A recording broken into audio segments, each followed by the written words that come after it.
Top 6 des manipulations masculines, comment un homme manipule une femme. Dans cette vidéo, nous parlerons des manipulations auxquelles un homme recourt pour soumettre une femme, la briser et obtenir du pouvoir sur elle.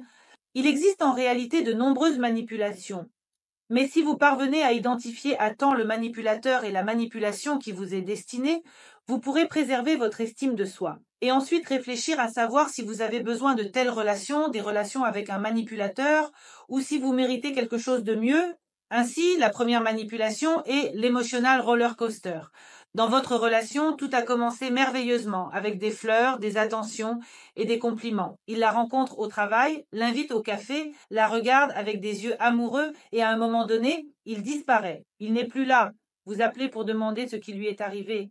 Et il répond d'une voix froide et distante qu'il est occupé et qu'il ne rappellera pas pendant un certain temps. Pendant ce temps, vous êtes dans des conjectures. Vous vous demandez ce qui se passe. Mais après quelques jours ou une semaine, il réapparaît, disant qu'il a eu une urgence au travail, qu'il a rencontré des difficultés, et tout redevient comme dans un film, comme dans un roman, tout est parfait, tout va bien, et il disparaît à nouveau, avec encore des raisons.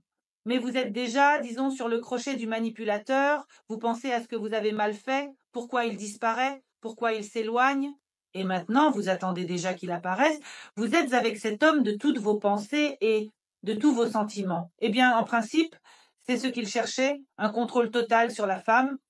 Et maintenant, elle s'est remise entre ses mains et il peut déjà faire ce qu'il veut d'elle. Et parfois, ce jeu se déroule de manière inconsciente. L'homme peut ne pas comprendre qu'il joue à un jeu, disons, terrible avec la femme. Au début, il se rapproche, c'est-à-dire qu'il ressent des émotions et il est tout aussi heureux que la femme, mais ensuite il commence à avoir peur. Il ressent le danger que tout puisse s'effondrer, le danger, par exemple, qu'il faille assumer une certaine responsabilité. Il commence à ressentir des émotions. Ensuite, il peut y avoir un éloignement, c'est-à-dire qu'il disparaît et par la suite, il ressent à nouveau le besoin de proximité. Cela peut se produire inconsciemment en raison de certaines de ses blessures, peut-être de l'enfance, des traumatismes de la vie. Ce cercle peut ne pas se terminer. Ensuite, la deuxième manipulation masculine est le gaslighting. Et c'est en fait une manipulation très effrayante. Lorsque, par exemple, une femme qui entre dans une relation avec un homme utilisant une telle manipulation commence à douter de sa propre santé mentale, non seulement la personne perd complètement son estime de soi, mais elle commence à penser, la femme commence à penser, qu'elle devient folle parce que la personne qui utilise cette manipulation de gaslighting recourt à des phrases telles que je n'ai jamais dit ça, tu as tout inventé, ça ne s'est pas passé comme ça, les chiffres sur l'horloge étaient différents, tu as encore tout mélangé. Et la femme commence à croire qu'il lui arrive quelque chose de bizarre. Il la convainc avec tant de certitude, de sincérité et d'honnêteté qu'elle a encore tort, ce qui la pousse à douter de sa propre santé mentale. Et tout ce qui vous semblait juste et logique devient maintenant erroné et incorrect, et la perte de confiance en soi est le minimum qui vous arrivera dans de telles relations. Au maximum, c'est la sensation que vous êtes devenu fou.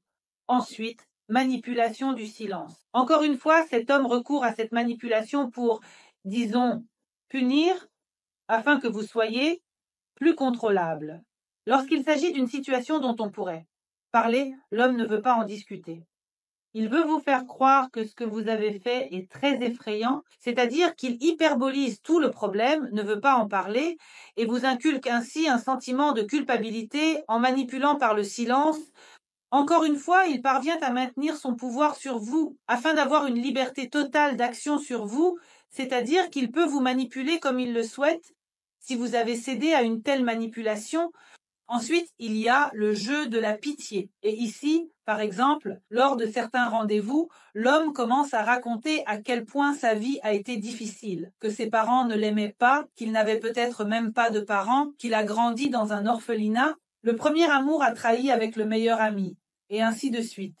C'est-à-dire que les histoires peuvent être terriblement captivantes et effrayantes. On peut tourner un drame à partir des histoires qu'il raconte. Et à ce moment-là, les femmes se laissent souvent piéger par de tels manipulateurs, en particulier les femmes très empathiques, prêtes à venir en aide. Et souvent, ces femmes rencontrent des hommes d'affaires ou divers manipulateurs qui agissent sur le sentiment de culpabilité. Que cherche-t-il à accomplir? Elle a l'impression qu'il lui a ouvert toute son âme. qu'il lui a fait confiance. Il est si vulnérable, sans défense, il a eu un tel destin, et maintenant elle est prête à assumer sa responsabilité. Elle est prête à résoudre quelques problèmes. Elle est prête à prendre des crédits. Elle est prête à faire quelque chose pour lui, à se priver peut-être de quelque chose, mais elle va le sauver. Vous êtes maintenant d'accord sur beaucoup de choses, et c'est exactement ce qu'il attend. La prochaine manipulation est de jouer sur le sentiment de culpabilité. C'est une forme de gaslighting, où une personne est amenée à ressentir de la culpabilité. Par exemple, si une femme a dit quelque chose en réponse à un homme, cela signifie qu'elle n'a pas aimé quelque chose, ou que son comportement ne lui a pas plu, ou qu'il a agi d'une manière qu'elle considère comme inappropriée. Elle a exprimé son opinion, à quoi elle a entendu qu'elle était ingrate, qu'elle n'appréciait pas ce qu'on lui donnait, et ainsi de suite. Combien d'efforts un homme a-t-il fait pour vous? Combien a-t-il dépensé? Combien de décisions a-t-il prises pour vous? Et ainsi de suite. Et que se passe-t-il? À ce moment-là, la femme commence à penser qu'elle est coupable. Et que veut-elle faire? Elle veut racheter sa culpabilité. C'est-à-dire qu'elle commence à faire quelque chose en retour, c'est-à-dire à racheter, à donner plus, toujours plus, mais elle ne pourra jamais racheter sa culpabilité, car elle se sentira de plus en plus coupable, car c'est une dette inexpiable, tout simplement. Ensuite, expérience négative. Ici, l'homme part du principe que, par exemple, lors de sa rencontre avec une femme, il explique qu'il ne veut pas de relation, que les femmes sont sournoises, qu'il a eu une expérience négative, qu'il a été trompé, trahi, ou qu'on lui a été infidèle, etc. C'est-à-dire qu'il parle de ce qui n'était pas bien. Peut-être qu'il exagère à nouveau à des proportions universelles. Et les femmes qui essaient de prouver qu'elles sont différentes peuvent tomber dans ce piège. Elle essaie de lui montrer que tout n'est pas si mauvais qu'il le pense. Elle veut prouver que les femmes sont en réalité merveilleuses, et elle le démontre par son attitude. Cependant, elle commence à passer sous silence certains aspects, à ne pas parler de certaines choses, et à s'adapter uniquement à lui pour qu'il se sente bien, tout en réprimant ses propres intérêts, désirs et préférences. L'essentiel pour elle est de lui montrer qu'elle est différente. Elle commence à agir selon ses convenances, mais une relation est le travail de deux personnes. Ici, dans cette relation, le travail ne se fait que d'un côté, c'est-à-dire qu'elle s'adapte à tous ses désirs, préférences et goûts. Au final, elle se transforme en victime, et ensuite, la relation devient abusive.